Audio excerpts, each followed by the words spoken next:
All right, let's jump right into this explainer. Today, we're transporting ourselves to the cold, sterile, highly regulated corridors of the Alexandria 4 space station. We're going to unravel an absolutely incredible mystery about what happens when fiction, and I mean literally, bleeds right into reality. To hook you right away, we have to start with this wild question that confronts our main guy, Avery Vance. Avery is the chief conservator of Sector 9 Omicron. Now picture this. It's a forgotten paper-filled archive orbiting out in the freezing void between Jupiter and Ganymede. It's a massive orbital cylinder where dead physical books are kept. We aren't talking sleek data cubes here. We're talking actual paper, actual ink, and leather from centuries past. And on what should be a perfectly ordinary shift, Avery is confronted with an absolute impossibility that forces us to ask, what happens when words literally carry weight? 412 kilograms. That is the impossible ghost weight that suddenly registers in Sector 9 Omicron. Now, keep in mind, in a space station, every single gram of mass is strictly calculated against the gyroscopic balance of the thrusters, right? So out of nowhere, an extra 400 kilos, the weight of a grand piano, is a massive station-threatening red flag. The central environmental grid is just screaming that there's a problem, and Avery rushes over to investigate what he assumes is, just a leaky hydropipe. Section 1, the ghost weight. A metaphorical leak. So Avery palms the manual release for Bulkhead 94. He steps through this groaning hydraulic door, bracing himself for a micrometeorite breach. But instead of cold metal, vacuum insulation, and the low oxygen environment meant to preserve dead data, bam, he is hit with 40 meters of damp, loam-heavy dirt. A massive oak tree's roots are literally tearing through the plastic decking. The air is thick with the smell of rotting leaves. It's an organic, breathing forest right in the middle of this dead, metallic environment. No way, right? And it gets even crazier. Sitting right there beneath that impossible oak is a girl in a faded green gown. She just looks up at him and says, "Pray, dim your lantern, sir. The sun is bright enough today without your strange magic adding to the glare."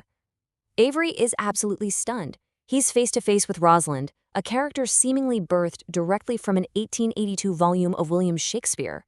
And sure enough, right on a nearby metal shelf, that exact volume is lying open, its pages turning with this rhythmic, mechanical pulse, literally breathing the forest into existence.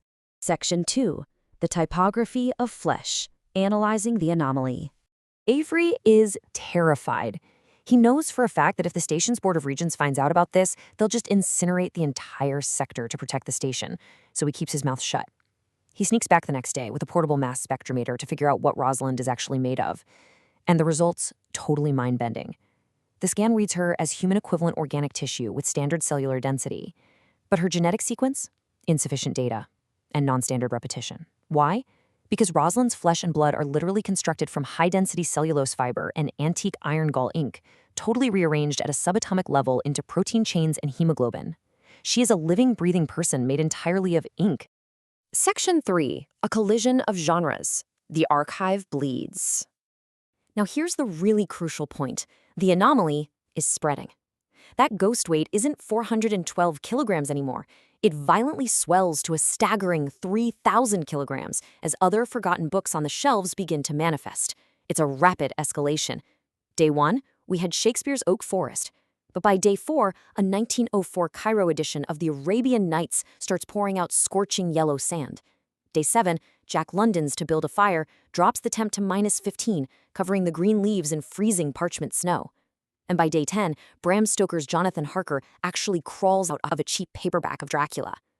The whole archive becomes this chaotic, escalating ecological collision of snow, sand, and totally bewildered characters.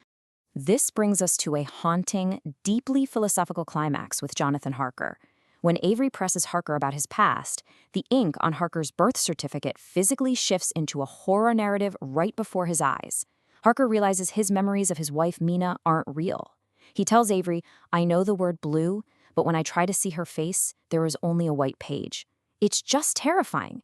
He realizes he isn't a real guy from Devonshire. He's merely a collection of words, completely devoid of actual lived memories. Section 4, the core's purge. The scrub units attack. This beautifully tragic moment is shattered by a blaring alarm. The station's orbit is actively destabilizing from all this massive, shifting weight. The main computer realizes the station is about to fall out of orbit, which triggers a terrifying automated response. The maintenance drones, known as scrub units, are deployed. Now, these aren't your friendly little Roombas. They're massive, shaped like silver trilobites, armed with high-energy lasers, equipped with chemical solvents, and they move in a hyper-aggressive formation. They aren't here to dust the shelves. They are here to violently burn the books, the forest, and the characters to save the station. Avery desperately tries to warn Rosalind. He's begging her to understand she's just code from a dead man's play, and that these machines are going to obliterate her. But, wow, she flips the existential question right back on him. She says, "Who wrote your lines, Master Monk? Who tells you where to walk each morning?" Staring down her own annihilation, she completely challenges the reality of Avery's structured, corporate, digital existence. And this hits Avery like a freight train. Rosalind challenges him to picture his own mother's face to prove his reality. He closes his eyes, expecting a vivid memory, but nothing. He can't see her human eyes. All he sees is her name, Sarah Vance, written in standard issue Arial font on his digital medical history profile. Made purely of pixels, it's the exact mirror of Harker's empty white page. Avery realizes, in a total panic, that his perfectly logged, digitized reality might be just as artificial as Rosalind's ink-based one. Section 5. The Final Edit. Closing the Loop. There's literally no time for him to spiral, though, because the heavy steel doors blow inward, and a massive battle erupts. It's a literal clash of genres. Fictional characters throwing brass harpoons and old oil lamps at plasma-firing scrub units. Amidst the smoke and lasers, Avery has a hard sci-fi light bulb moment. He suddenly understands the anomaly's mechanics. The station's dying magnetic containment field is reading the open books like an open electrical circuit. The text is materializing into physical matter via a massive feedback loop. So the only way to break that connection and stop the purge is to literally force the book covers shut. Avery sprints to the Shakespeare folio, but the magnetic resistance is just way too heavy for him. Rosalind sees him struggling. She asks, "Is it safe to be nothing?" Avery, desperate, replies, "It's better than being burned." She looks back at her burning forest, gives a sad smile, and says, "A good line, an excellent exit." In this incredibly poignant act of sacrifice, she puts her hands over Avery's and helps him force her own heavy folio shut, choosing the void of the unread page just to save him. Section 6. Return to reality. The silence of the archive.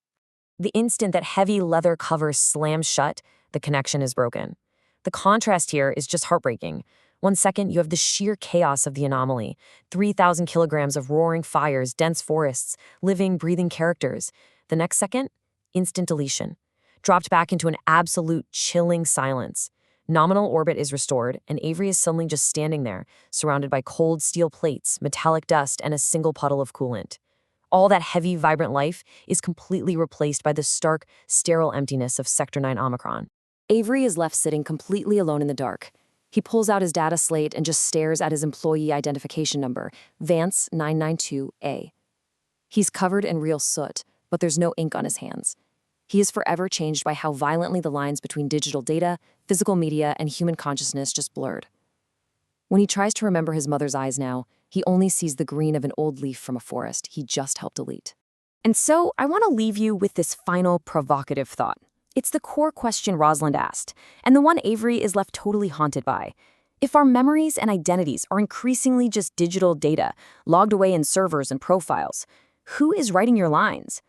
It's a concept that really invites you to deeply question the reality of your own structured world, long after the screen goes dark. Thank you so much for joining me on this explainer of the Alexandria 4 anomaly. Keep questioning, keep learning, and I'll see you in the next one.